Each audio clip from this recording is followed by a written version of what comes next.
Extra time.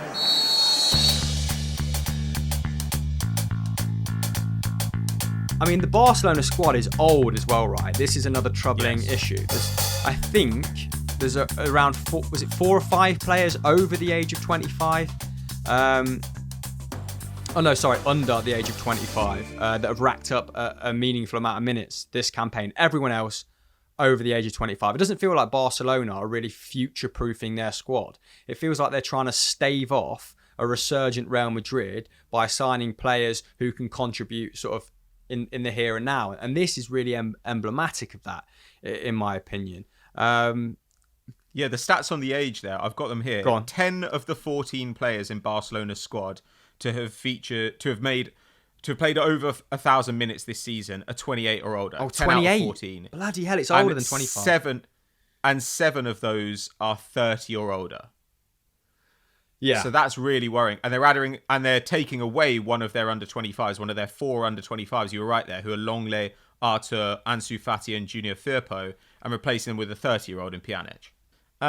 Just to go back to what you were saying about creative accounting on the Arthur-Pjanic thing. So Swiss Ramble on Twitter, who some of you may know, tends to dig into the financial side of the game, kind of explained how this move could be used for both sides to record a profit in their books of around 60 million euros. So player fees are amortized over the duration of the contract. So if you pay £40 million for a player and you give them a 4-year contract, that means that you pay that as 10 million a year in your accounts. Now, Arthur, Barca still owe about 20 million euros on him. So by selling him for 80 million euros, they can record a 60 million euro profit. Juve still owe 13 million on Pjanic because they extended his contract and it goes down. And so they can make around 57 million euros in profit when he goes to Barcelona. So even though the difference is only 10 million, you can record it in your books this year, kind of for financial fair play reasons, as about 60 mil. On the other hand, in reality, it does only net Barcelona 10 million euros. So it's really worrying about the financial future of that club. Like Chris, like you were saying, do you expect them to try and sell some more assets this summer? And do you think they'll be able to? I mean, I struggled with GCSE maths, so this isn't my strong suit, although you explained it very clearly there. Yeah, I mean, they have to. Just to touch upon earlier what we said, they have chased, because they've failed with big signings, they have then gone after other big signings, in the summer immediately after. I sort of brought up the whole Dembele, Griezmann, Coutinho conundrum earlier. To have signed those players year on year, something has to give eventually. And unfortunately, it's been players who could probably contribute to the future of the club and who are perfectly, functioning members of the team like Arthur. But where has Arthur's valuation come from? Crazy in my eyes at the moment. So yeah, if they can. Apparently, they're going to sell Vidal. I think if they can keep Vidal and the fee isn't significant, then keep him for another year because he's been a very useful substitution when he's come on. Rakitic, they probably should have parted ways with a year ago, but I also kind of think the same about him. Junior Firpo has been linked with moves away, hasn't he? Maybe as a sort of auxiliary midfielder defender for Liverpool. Nelson Semedo has also been linked with moves to Manchester City. And it's worrying when that many components of your side are linked with moves to other big clubs. And the players we're still talking about as the core of Barcelona are Sergio Busquets, who's had to play a superhuman amount of football in order to keep that club going. Ter Stegen, great age, got him tied down to a long-term deal.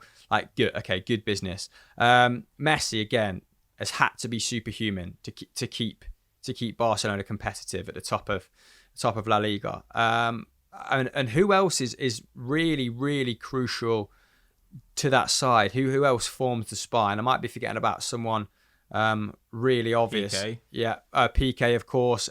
Frankie de Jong is going to be that guy. Jordi Alba has improved at a time when I thought he might have dropped off. But the overwhelming core of that squad is still the core 5-6 years ago, right? So what's happened in the interim? It's really worrying that Real Madrid have gone and really like increased the quality, or bought more young players than Barcelona, because it does just make you look at Barcelona and think, if they can't add substantially to this squad over the next 2 years, then I seriously worry for them in kind of 2023. I have no idea what they're going to be able to do, because they could suddenly drop off a cliff. Like if Messi suddenly turned human, which is possible one of these days, then I have no idea what they're going to be left with. Like a 30-year-old Griezmann, a 34-year-old Suarez. Like it's, I know it's very, very. I forgot about Luis Suarez, who scored a brace in the last couple of days in La Liga. Like he's still finding, I guess, form where we thought it might have begun to sort of exponentially escape him. So yeah, it's still a bit of a stalwart up front for them as well, isn't it? Obviously a great player. I just escaped my mind then. What else was I going to say? Real Madrid, do you think they're going to clinch La Liga? Because having watched, I only watched a couple games since the break, they look so much stronger than Barcelona at the moment. I think they've been better than Barcelona all year, and actually I think Atleti have been as well. I kind of hope they go on and do it. I think they deserve it for the way Zidane's rejigged the squad this year. It's been really, really impressive. And when you look at guys like Vinicius, like Rodrigo, like Ferland Mendy, like Eder Militao, I suppose Valverde, like you kind of look around that squad and you think there's a lot more to come from this group of players. And also I think like if no one comes in for Coutinho or Dembele in a big way, then Barcelona are still struggling, right? Even after this transfer with FFP, surely. Yeah, well, who knows? I mean, it's always impossible to tell, isn't it, with Barcelona's finances? But the future does not look particularly bright.